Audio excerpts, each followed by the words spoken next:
¿Cómo logró un pequeño reino en el extremo de Europa, con apenas 1 millón de habitantes, monopolizar las especias del mundo y controlar el 60% del oro global, para luego enfrentarse a siglos de desafíos por alcanzar la productividad de sus vecinos? La historia de Portugal no es solo una crónica de navegantes y conquistas, es un laboratorio fascinante sobre cómo las instituciones, las crisis demográficas y los flujos de capital transoceánicos moldean el destino de una nación. En este breve recorrido por 900 años de evolución económica, analizaremos desde la formación del reino y la resiliencia tras la peste negra, pasando por el ambicioso reformismo del Marqués de Pombal y las tensiones del liberalismo decimonónico, hasta llegar a la integración europea contemporánea.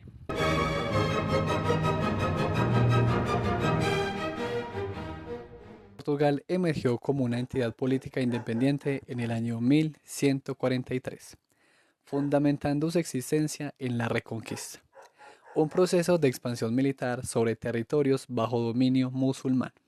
No obstante, más allá del componente bélico, este periodo representó un complejo mecanismo de redistribución de activos y poder entre la corona, la aristocracia y las instituciones eclesiásticas. Para el año 1249, con la incorporación definitiva del Algarve, el territorio del reino se expandió un 35%, alcanzando una superficie aproximada de 90.000 kilómetros cuadrados.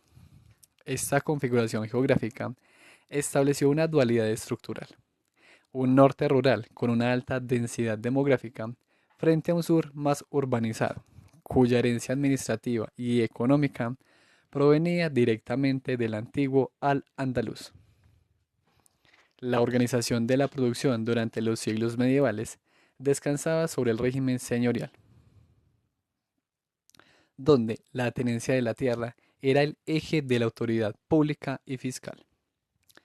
En este modelo, los señores ejercían funciones de protección y administración de justicia sobre los colonos a cambio del cobro de rentas y la prestación de servicios. Hacia el año 1500, la distribución de la propiedad territorial reflejaba un equilibrio de fuerzas donde la corona gestionaba cerca de un tercio del suelo, mientras que la nobleza controlaba el 38%, las instituciones de la iglesia el 16% y el resto permanecía bajo la jurisdicción de las órdenes militares. Para incentivar el poblamiento de zonas estratégicas o fronterizas, la monarquía implementó los denominados consejos o municipios. Mediante la concesión de cartas de privilegio, conocidas como forais, se fomentó la creación de comunidades con capacidad de autogobierno y sistemas de tenencia colectiva. Estos municipios operaron como contrapesos al poder señorial, generando a menudo tensiones jurisdiccionales que obligaron a una constante renegociación de los marcos regulatorios locales. El Reino de Portugal experimentó un crecimiento poblacional sostenido desde el siglo XI hasta los inicios del XIV, alcanzando un volumen demográfico estimado entre 900.000 y 1.500.000 habitantes. Sin embargo, este ciclo expansivo fue interrumpido de forma drástica por la peste negra entre 1348 y el 49. Se estima que la epidemia eliminó a un tercio de la población total, una cifra que hoy equivaldría a que una ciudad de 3 millones de personas perdiera 1 millón de sus habitantes en menos de 2 años. Esta catástrofe alteró profundamente los costos de transacción en el mercado laboral, provocando una escasez de mano de obra que estancó la demografía durante gran parte del siglo XV. La recuperación resultó ser un proceso lento, condicionado por crisis de subsistencia recurrentes y la persistencia de brotes epidémicos que limitaron la capacidad de crecimiento económico del reino. La agricultura constituyó la base de la economía medieval, pero debió adaptarse a la nueva realidad tras el choque demográfico del siglo XIV. Ante la imposibilidad de mantener la explotación directa de sus reservas por el encarecimiento del trabajo, Los señores optaron por delegar la gestión del suelo. Se generalizaron los contratos de larga duración, como la enfiteusis o aforamiento, que otorgaba al campesino una estabilidad jurídica sobre la parcela a cambio de un canon anual fijo.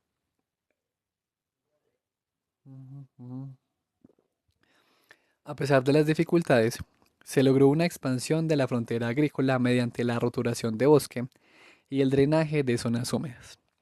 El sistema productivo se especializó en el cultivo de cereales, como el trigo, el centeno y la cebada, además de la vid y el olivo. La producción de aceite y vino no solo cubría el consumo interno, sino que comenzó a generar excedentes destinados a la exportación, complementados por una actividad ganadera que proveía materias primas esenciales. El sector secundario se articuló mediante talleres artesanales en los núcleos urbanos e industria doméstica en el ámbito rural, con un enfoque predominante en el procesamiento de lino y lana. Ciudades como Lisboa y Oporto funcionaron como polos de atracción para mano de obra especializada, lo que permitió una monetización progresiva de los intercambios económicos. La proliferación de ferias regionales facilitó la circulación de bienes y la integración de Portugal en las redes comerciales del Atlántico y el Mediterráneo. En términos de balanza comercial, el reino exportaba recursos naturales como sal, corcho, aceite de oliva y frutas, mientras que importaba textiles de alta gama y cereales para abastecer los centros urbanos costeros. Esta apertura exterior obligó a una profesionalización de la hacienda real. Desde mediados del siglo XIII se crearon los almoxarifados o distritos de tesorería y se instituyó el cargo de vedor da Facenda para supervisar el erario público. En 1372, bajo la presión de los gastos militares, se introdujo la CISA, un impuesto sobre las ventas que pasó de ser una medida extraordinaria a una fuente de ingresos permanente, similar a los impuestos al valor agregado actuales. El cierre de la Edad Media no supuso una crisis terminal para Portugal, sino el inicio de una proyección exterior sin precedentes. En 1415, la toma de Ceuta marcó el inicio de la expansión ultramarina, impulsada por la necesidad de la nueva dinastía de Avis de consolidar su legitimidad política y capturar nuevas fuentes de riqueza. Durante el siglo XV, la colonización de Madeira y las Azores, junto con el establecimiento de factorías en la costa africana, permitieron al reino buscar rutas directas hacia los mercados de oro y especias. Este proceso de gestión de activos estratégicos y búsqueda de eficiencia en las rutas de suministro culminó en 1498, cuando el viaje de Vasco da Gama a la India conectó definitivamente la economía portuguesa con los flujos comerciales globales.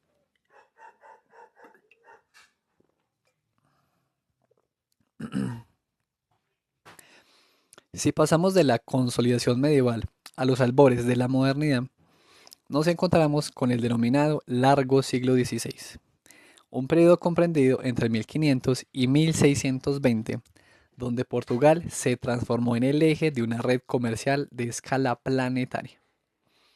Tras la superación definitiva de las secuelas de la peste negra, el reino experimentó un crecimiento demográfico sostenido, pasando de 900.000 habitantes en las vísperas del descubrimiento de la ruta a la India a cerca de 1.300.000 hacia el año 1530. Ustedes dirán, solamente son 400.000 habitantes, pero estamos hablando de el siglo XVI, donde la mortalidad era muy elevada, no había medicina, etcétera, etcétera. Esta expansión poblacional no fue uniforme. Mientras el norte, específicamente la región del Miño, mantenía la mayor densidad, el sur permanecía como una zona de grandes latifundios con menor ocupación. El fenómeno más notable de esta época fue la hipertrofia de Lisboa, que impulsada por el flujo incesante de especias y metales, alcanzó los 120.000 habitantes a finales de siglo, convirtiéndose en la séptima ciudad más grande de Europa, un centro financiero que hoy equivaldría en importancia logística a los principales puertos de la cuenca del Pacífico. Este incremento de la población ejerció una presión directa sobre la frontera agraria, obligando a la roturación de nuevas tierras y al drenaje de marismas en zonas como el Ribatejo. Un cambio tecnológico fundamental fue la introducción del maíz proveniente de América, que gracias a su adaptabilidad al clima húmedo del noroeste peninsular, incrementó los rendimientos agrícolas de forma drástica, permitiendo sostener a una población creciente. Al mismo tiempo, el sector agrario se especializó para el mercado externo, expandiendo viñedos y olivares. No obstante, la ganadería mantuvo un peso estructural determinante, representando el 43% del producto total agrícola a inicios del siglo XVI.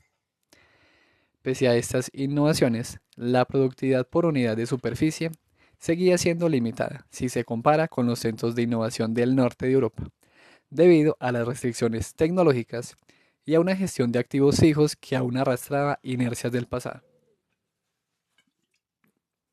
Mm. En el ámbito industrial, la demanda generada por el comercio marítimo estimuló sectores estratégicos. La construcción naval se consolidó como la industria más intensiva en capital, con el astillero real de la Ribeira das Naus en Lisboa a la vanguardia, construyendo naves capaces de resistir la navegación de altura.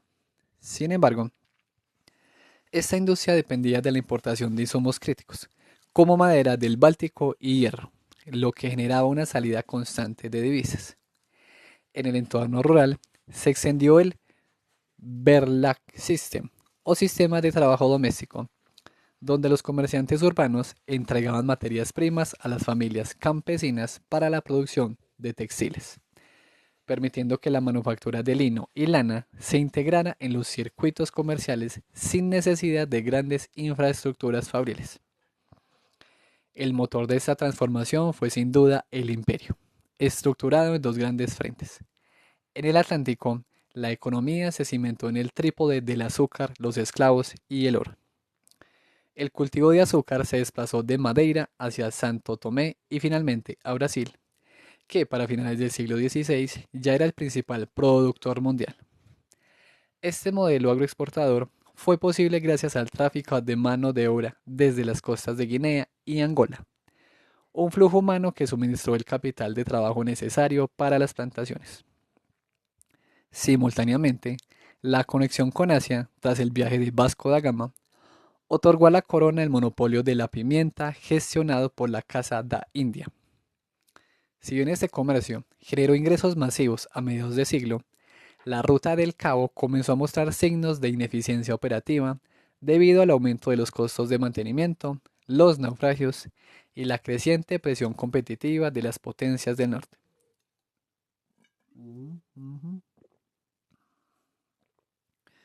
Para capturar este flujo de riqueza, la administración fiscal se profesionalizó bajo el reinado de Manuel I, quien estandarizó las rentas reales mediante la reforma de los forais. La hacienda real pasó a depender críticamente de los derechos de aduana y los monopolios. Se perfeccionó la sisa y se implementó el encabecamento, un sistema de contratos de suma fija con los municipios que garantizaba ingresos estables al Estado, reduciendo la incertidumbre presupuestaria en tiempos de guerra. Este ciclo de auge encontró un punto de inflexión en 1580, cuando Portugal se integró en la monarquía de los Habsburgo bajo Felipe II de España. La Unión Ibérica permitió a los mercaderes portugueses acceder legal e ilegalmente a los yacimientos de plata en Río de la Plata y en las colonias españolas, integrando los flujos de metales preciosos con el comercio asiático. No obstante, esta ventaja estratégica tuvo un alto costo. Portugal se vio arrastrado a los conflictos globales de la corona española. Las posesiones en Asia y el Atlántico se convirtieron en objetivos militares para las compañías comerciales holandesas, lo que marcó el inicio de una fase de tensiones financieras y erosión de activos. Finalmente, la década de 1590 trajo consigo crisis de mortalidad y hambrunas que frenaron el crecimiento demográfico, sentando las bases para el declive que desembocaría en la restauración de 1640.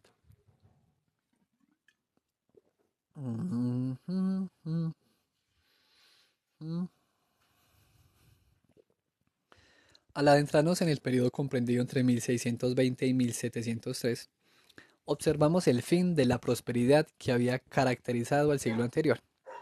Portugal, al igual que el resto de las economías mediterráneas, enfrentó un estancamiento demográfico y un desplazamiento del dinamismo económico hacia el Atlántico noroccidental.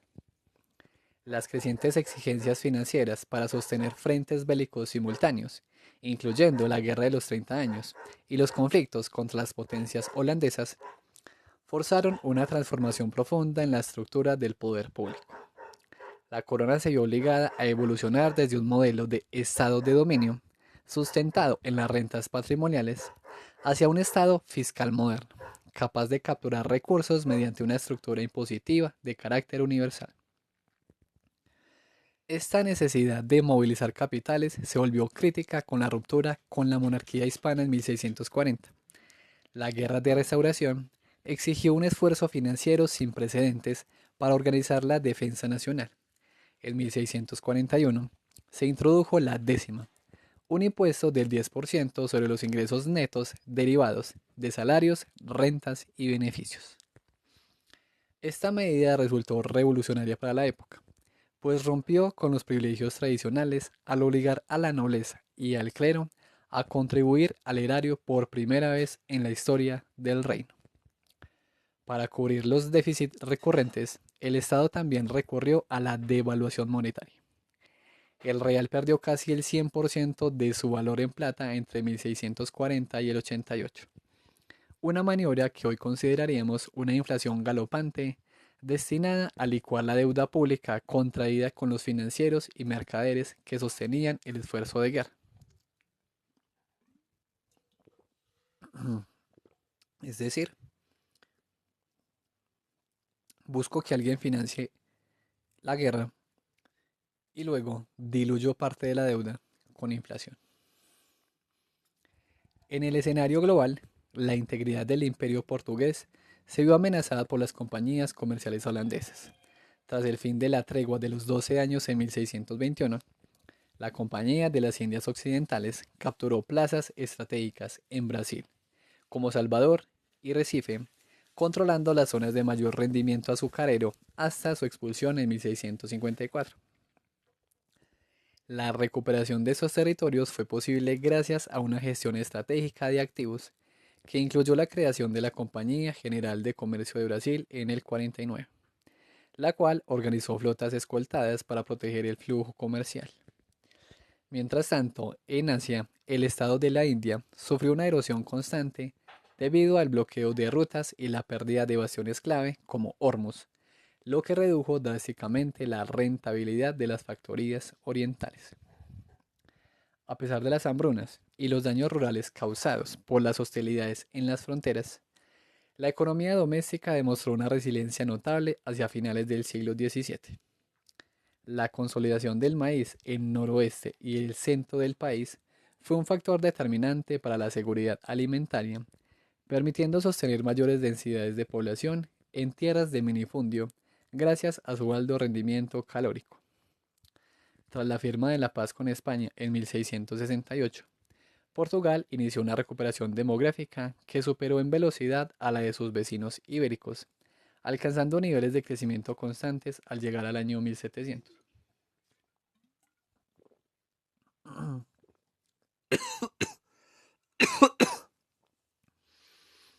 Hacia 1670, bajo la dirección del ministro Conde de Ericeira, el Estado adoptó políticas mercantilistas inspiradas en el modelo francés para corregir el déficit comercial.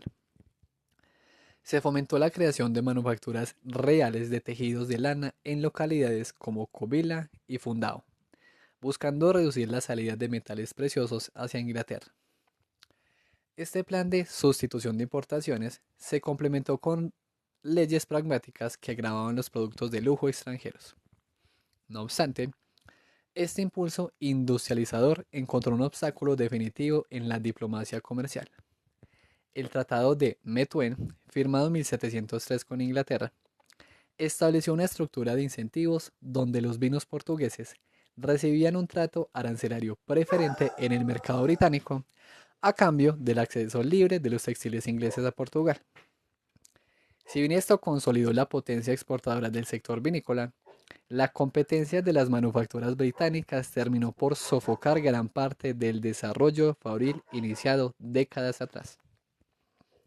Al cierre de este ciclo, la Hacienda Real encontró un nuevo pilar de estabilidad en el tabaco brasileño, gestionado mediante un sistema de monopolio arrendado que generaba flujos de ingreso predecibles. El azúcar, tras superar la crisis de la competencia holandesa, volvió a dominar las exportaciones, aunque su rentabilidad se vio condicionada por la caída de los precios internacionales hacia 1680. De este modo, Portugal terminaba el siglo XVII habiendo salvaguardado su soberanía y sus posiciones atlánticas, pero vinculando estrechamente su futuro económico a la alianza con Gran Bretaña y a los recursos provenientes de sus colonias americanas. Si pasamos del siglo XVII, marcado por la lucha por la soberanía, al periodo comprendido entre 1703 y 1807, observamos una etapa de integración profunda entre la metrópoli y su principal activo transatlántico, Brasil. Portugal siguió la tendencia demográfica europea de crecimiento sostenido, elevando su población de 2 millones de habitantes en 1700 a casi 3 en 1801. No obstante, este dinamismo fue geográficamente dispar. Mientras que en el norte la difusión del maíz permitió densidades poblacionales crecientes, el sur, especialmente el Alentejo, enfrentó pérdidas demográficas y crisis de subsistencia. Un factor determinante en este equilibrio fue el ciclo del oro brasileño, que actuó como un drenaje de capital humano, movilizando entre 3.000 y 10.000 emigrantes anuales hacia las minas sudamericanas. En el ámbito agrario, la economía respondió a los estímulos del mercado internacional a pesar de la persistencia de marcos regulatorios medievales. El hito fundamental fue la consolidación del vino de Oporto como el principal producto de exportación tras las ventajas arancelarias otorgadas por el Tratado de Methuen. Para proteger la rentabilidad y la calidad de este activo, el Marqués de Pombal creó en 1756 la Compañía de las Viñas del Alto Douro, estableciendo la primera región vinícola demarcada y regulada del mundo. Esta especialización hacia cultivos comerciales como la vid, el olivo y las frutas generó una dependencia estructural de las importaciones de cereales extranjeros para abastecer a Lisboa y Oporto, ciudades que a diferencia del resto del país sí experimentaron un crecimiento urbano significativo gracias a su rol como centros logísticos del imperio. La gestión económica durante la segunda mitad del siglo XVIII estuvo marcado por el dirigismo estatal. Tras el choque exógeno que supuso el terremoto de Lisboa de 1755, que destruyó gran parte del capital fijo de la capital, el Marqués de Pombal impulsó una reorganización institucional masiva.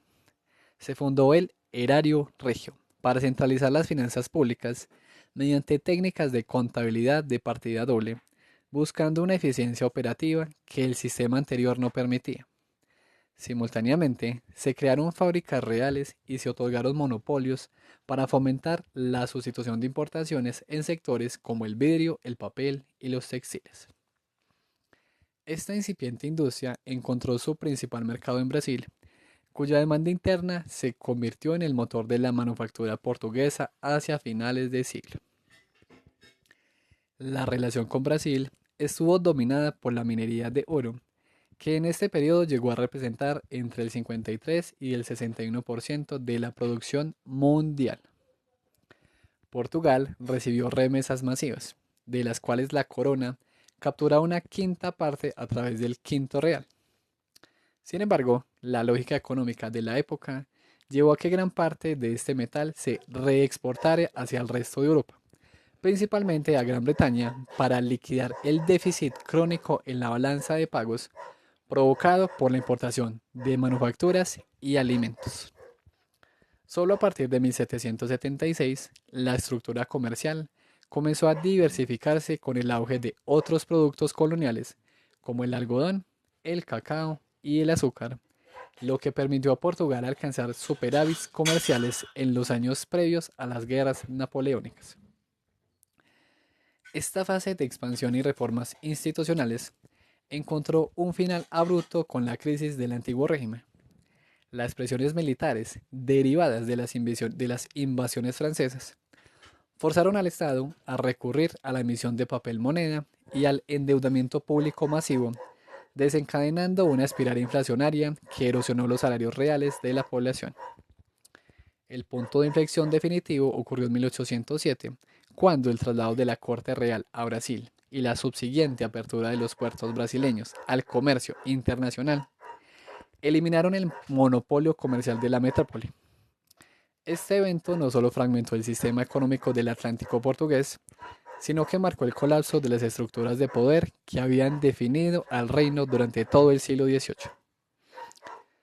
Si pasamos del colapso del antiguo régimen a la larga centuria que comprende entre 1807 y el XIV, observamos una transición traumática pero definitiva hacia la modernidad liberal.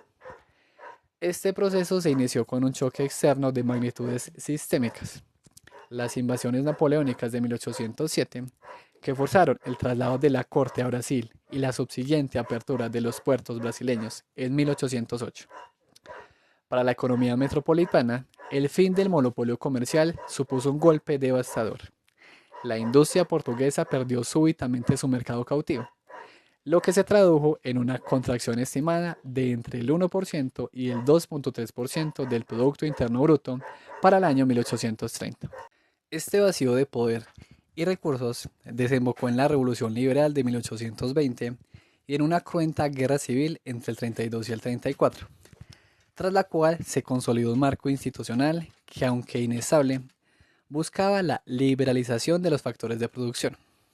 En el sector agrario, que seguía empleando a cerca de 3/4 partes de la población activa, se mantuvo la dualidad estructural del reino. El norte persistió en su modelo de pequeñas explotaciones intensivas de maíz, mientras que el sur, específicamente el Alentejo, se consolidó como una región de grandes latifundios dedicados al cereal. Tras una fase de estancamiento a mediados de siglo, la producción agrícola experimentó un crecimiento anual cercano al 2% entre el 82 y el 1902. Este dinamismo fue impulsado por la roturación de nuevas tierras y especialmente por la expansión del viñedo.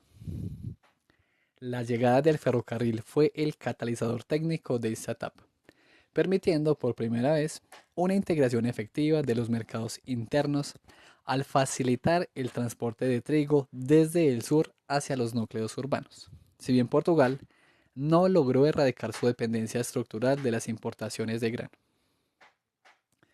La industrialización decimonónica en Portugal no siguió el modelo de exportación masiva, sino que se replegó hacia el mercado doméstico bajo el amparo de un sólido proteccionismo. Las reformas arancelarias de 1837 y 92 funcionaron como barreras de entrada que permitieron el desarrollo de sectores estratégicos como el textil, la molienda de arena y la industria del corcho. A partir de 1870, este enfoque proteccionista favoreció un crecimiento industrial sostenido del 2,5% anual. No obstante, esta expansión industrial convivió con una balanza comercial persistentemente negativa. El déficit se financiaba mediante una combinación de reexportaciones de productos coloniales africanos y fundamentalmente a través de las remesas enviadas por los emigrantes desde Brasil, que actuaban como una transferencia de capital esencial para mantener la solvencia exterior del país.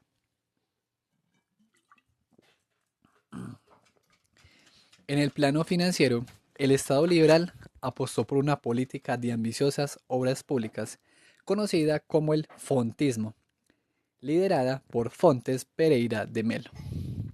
Para financiar la construcción de carreteras, puentes y vías férreas, el gobierno recurrió a un endeudamiento público masivo y a la modernización del sistema bancario, centrada en el Banco de Portugal tras su creación en 1846. Sin embargo, este modelo de crecimiento basado en la deuda alcanzó su límite en 1891, Una tormenta perfecta compuesta por el agotamiento de las reservas de oro, la inestabilidad de los mercados internacionales y el impacto político del ultimátum británico llevó al país al impago de su deuda externa. Este default obligó a Portugal a abandonar el patrón oro, desencadenando una fase de inflación que paradójicamente actuó como un estímulo adicional para la industria nacional al encarecer las importaciones. Al llegar 1914, los indicadores muestran a un Portugal que, aunque rezagado respecto al núcleo industrial de Europa, había logrado transformaciones profundas. La integración de los mercados internos era una realidad gracias a la infraestructura ferroviaria y se habían sentado las bases de una administración pública profesionalizada. La transición a la República en 1910 ocurrió en un contexto de altísima tensión financiera y social, marcando el agotamiento de la monarquía liberal y el inicio de un nuevo ciclo de desafíos para la economía lusa en vísperas de la Gran Guerra. Si pasamos del colapso de la monarquía a la historia contemporánea, observamos un siglo marcado por la búsqueda constante de un equilibrio entre la estabilidad interna y la integración en el núcleo europeo. El periodo comprendido entre 1914 y el 26 resultó particularmente turbulento debido a los choques derivados de la Primera Guerra Mundial. Aunque Portugal intentó mantener una neutralidad inicial, su posterior participación activa en los frentes europeo y africano desestabilizó profundamente las finanzas públicas. El incremento masivo del gasto estatal, sin un respaldo en la recaudación fiscal, derivó en una inflación galopante y en la depreciación del escudo. Una situación de vulnerabilidad económica que se vio agravada por la alta rotación de gobiernos durante la Primera República. A partir del 26, con la instauración de la dictadura y el posterior ascenso de Oliveira Salazar al poder, el país dio un giro hacia el autoritarismo fiscal. Bajo el modelo del Estado Novo, se otorgó prioridad absoluta al equilibrio presupuestario y a la estabilidad monetaria, logrando la reintegración de Portugal al patrón de cambio oro en el 31. Es decir, se estaban reintegrando al patrón oro cuando una gran parte del mundo lo estaba abandonando. La estrategia económica se centró en ¿qué? La estrategia económica se centró en la autarquía y el proteccionismo, implementando medidas como la campaña del trigo para reducir la dependencia externa. Durante la Gran Depresión y la Segunda Guerra Mundial, esta estructura cerrada, apoyada en los recursos de las colonias africanas y las remesas de divisas, permitió al país acumular reservas de oro y mitigar los efectos de las crisis internacionales que asolaron al resto del continente. Tras el fin del conflicto mundial del 45, Portugal inició su edad de oro del crecimiento económico. A pesar del régimen dictatorial, el país participó en el Plan Marshall y fue miembro fundador de la Asociación Europea de Libre Comercio en el 59.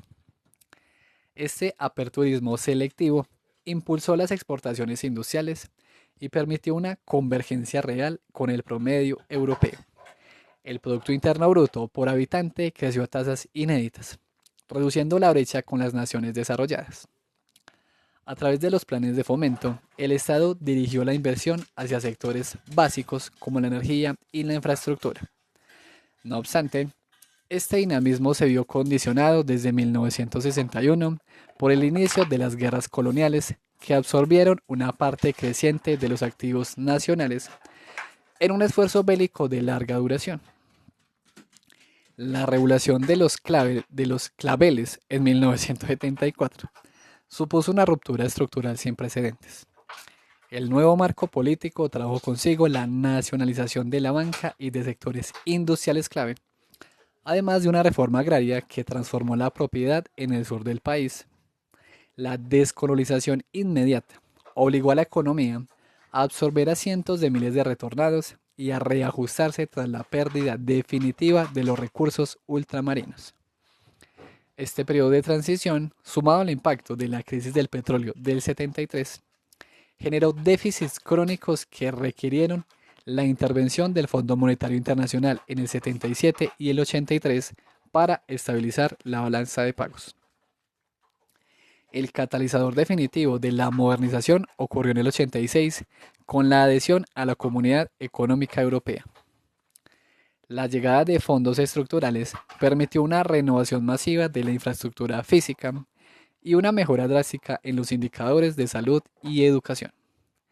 Portugal se integró plenamente en el proyecto europeo, uniéndose a la moneda única en 1999. Sin embargo, la entrada en el euro marcó el inicio de un fenómeno conocido como climaterio económico.